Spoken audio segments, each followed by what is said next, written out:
बेटे को गेम खेलने की आदत और पिता की जरा सी चूक ने पारिवारिक भविष्य के सारे सपने उजाड़ दिए।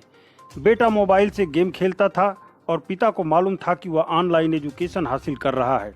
यह 12 वर्षीय किशोर साइबर अपराधियों के बहकावे में ऐसा आया कि चंद दिनों में पिता के बरसों की गाढ़ी कमाई साइबर अपराधियों के हाथ लग गई और इन अपराधियों ने मासूम को ठगी का शिकार बनाकर पूरा बैंक खाता खाली कर दिया।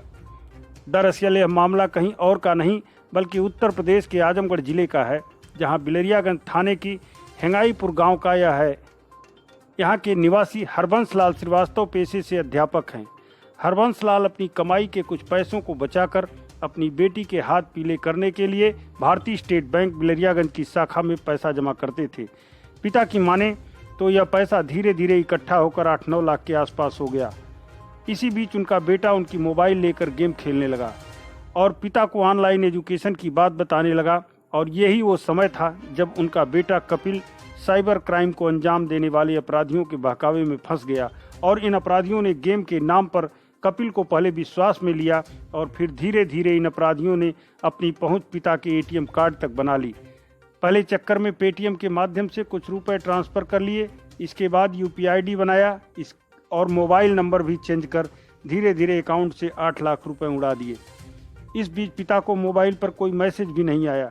पिता जब बैंक पहुंचे अपना पैसा निकालने तो उन्हें पता लगा कि उनका खाता साफ हो चुका है। बैंक मैनेजर से पहले इस मसले पर काफ़ी जद्दोजहद हुआ। अंततः उन्होंने पुलिस की शरण ली। पिता पुत्र दोनों साइबर के विशेषज्ञ और संजोगवश आजमगढ़ के एसपी प्रोफेसर त्रिवेणी सिंह के पास पहुंचे।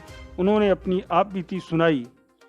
पहले आप जरा गौर से सुनिए उनके बेटे और उनके पिता पर आप बीती कहानी, पिता और पुत्र की जुबानी। पैसा गया निकालने गया 13 तारीख में, तो पैसा निकला चेकबुक से। तो वहाँ की मशीनें हमेशा ख़राब रहती हैं, और जब मैं देखने थे कि लोग प्रिंट करा रहे थे तो मैं भी प्रिंट कराया। देखिए पासबुक भर गई। फिर मैं मैनेजर साहब से गया कि मैनेजर साहब देखिए हमने निकासी अपने की नहीं, कैसे? तो कहे कि इसका एप्लीकेशन दे के आप होल्ड करवाइए, पैसा निकल रहा है आपका। फिर मैंने एप्लीकेशन दे के होल्ड कराया, फिर दूसरी पासबुक बनवाया, तीसरी पासबुक बनवाया, तीनों। फिर कहे कि ऐसा नहीं आप फिर कहा हमने कहा कि स्टेटमेंट दीजिए। स्टेटमेंट लेके फिर यहाँ हम लोगों ने फिर आरएम ऑफिस वगैरह यहाँ तो किस तरह से बच्चा आपका खेलता रहा, आपको पता नहीं लगा? कुछ नहीं पता लगा? नहीं सर, वो जो ऑनलाइन जब सर पढ़ाई हो रही है तो हम लोग तो समझ रहे हैं कि ये ऑनलाइन जो क्लासेज वगैरह चल रहे हैं और उस तरीके से पढ़ाई। बच्चा फ्री फायर खेलता है, थोड़ा सा मालूम। आज के परिवेश में सर लगभग 90% घरों में खेला जाता है, तो ऐसा नहीं हम लोग समझे कि ऐसी घटना कर सकती है। सर एक बार सर मैं फ्री फायर सर खेलता था सर 5-6 महीने से। सर वो मुझको बोला कि मैं खेलते रहा, तो सर फिर बाद में सर उसका फ़ोन आते गया सागर सिंह का।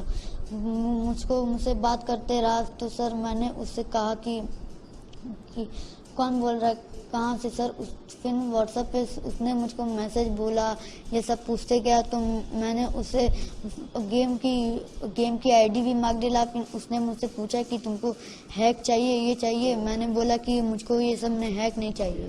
तो मुझको सर उसने लालच भी देती रही कि ले लो, तुम इस कमाओ, तुम कमाओगे भी, तुम अगर तुम अच्छा खेलने लग गए तो तुम कमाओगे भी। तो सर मैंने उससे बोला कि मुझको रहने दो। मैं बोला कि ले लो, वो है मैं तुम्हारे लिए सस्ता करवा दूंगा। तो मैं बोला कि नहीं मुझको नहीं चाहिए। बोला था कि ले लो, 20-25 हज़ार का हैक है, मैं तुमको कम करवा दूंगा वो है। सर मैं बोला कि क्या करना है? बोला कि तुम अपना पेटीएम डाउनलोड करो, फिर तुम अपना नंबर डालो सर, उसके बाद तुम पे करो मुझको, तुमको मैं हैक दिलवा दूंगा सर।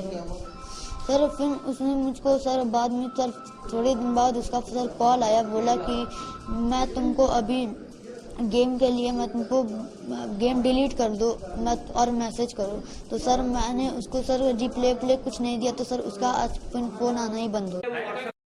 आजमगढ़ के एसपी ने कहा कि मामला उनके संज्ञान में आ गया है और यह अपनी तरह का अनोखा मामला है। मासूम बेटे से अपराधियों ने 8 लाख रुपए की ठगी की है। टीम का गठन कर दिया गया है। उम्मीद है कि ये सभी अपराधी जल्द ही पुलिस के शिकंजे में होंगे। साथ ही इस घटना से सबको सबक लेने की जरूरत भी है।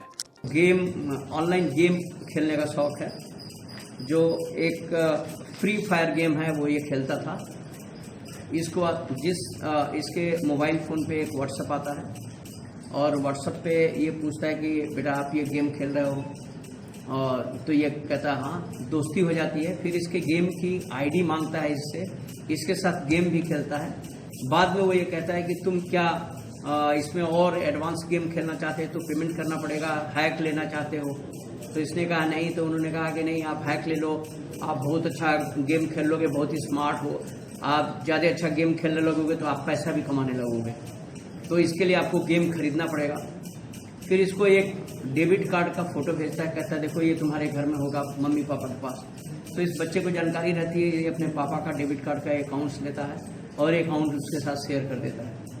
वो लड़का दो ऑप्शन लेता है, एक तो पेटीएम का वॉलेट लेता है और उसमें कुछ पैसा ट्रांसफ़र करता है। उसके बाद से यूपीआई का भी एक्सेस वो ले लेता है, क्योंकि ओटीपी इस नंबर पे आता है। ये लड़का ओटीपी भी शेयर कर दिया पहली बार, तो उसने एक अपना पिन भी बना लिया और यूपीआई पे आईडी भी खोल लिया। अब ये पूरा अकाउंट जो है, अकाउंट से पैसा जो है कभी गेम पोर्टल पे खर्चा कर रहा है और कई बार उसने किसी फेक अकाउंट में भी ले जा करके पैसा ट्रांसफ़र कर दिया। इस तरह से कुल 8 लाख रुपये उस लड़के ने इनके पापा के अकाउंट से पैसा ट्रांसफ़र कर दिया। इसमें उस लड़के को बैंक का भी एक्सेस निश्चित रूप से है, क्योंकि इनका मोबाइल नंबर भी चेंज है। इनको कोई भी एसएमएस आया नहीं। जो 8 लाख रुपये का विड्रॉल हुआ है, इसका कोई एसएमएस नहीं आया। और लास्ट में एक एसएमएस ये आता है कि आपका मोबाइल नंबर अपडेट कर दिया गया है। इसका मतलब कि बीच में इनका मोबाइल नंबर चेंज कर दिया गया था। जब सारा पैसा निकल गया तो लास्ट में जाकर के फिर इनका मोबाइल नंबर उसमें अपडेट कर दिया जाता है और तब इनको पता चलता है कि हमारे अकाउंट से 8 लाख रुपये निकल गए।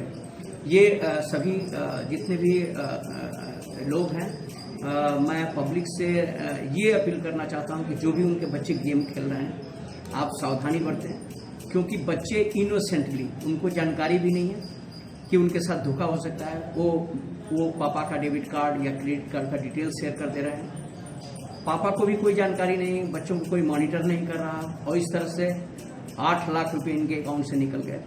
अकाउंट में है ये स्कूल में टीचर हैं। अभी हमारा इन्वेस्टिगेशन चल रहा है। हमने करीब करीब आइडेंटिफाई कर लिया कि वो साइबर क्रिमिनल, वो लड़का वो कौन है, उसको हमने आइडेंटिफाई कर लिया। केस रजिस्टर हो रहा है, उसमें 2-3 दिन में हम उसको गिरफ्तार कर लेंगे। बैंक का कर्मचारी हो सकता है इसमें?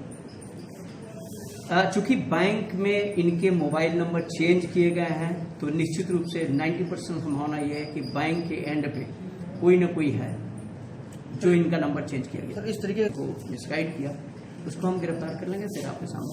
सर, आपने साइबर के बहुत मामले सुलझाए, ये अनोखा मामला है। हाँ, निश्चित रूप से ये नए तरीके का अपराध है और ये इसके लिए और ये इस अपराध से सबको सबक लेना चाहिए कि ये डिजिटल दुनिया में और क्या क्या हो सकता है, किस तरह से क्राइम हो सकती है। बहरहाल जो भी हो, लेकिन मेरी उन सभी लोगों से अपील है जो यह समाचार देख रहे होंगे, वह जरूर अपने बच्चों की निगरानी करें। बच्चे ऑनलाइन एजुकेशन ले रहे हैं तो उसे बतौर गार्जियन उन पर पैनी नज़र रखें, ताकि वह किसी साइबर अपराधी के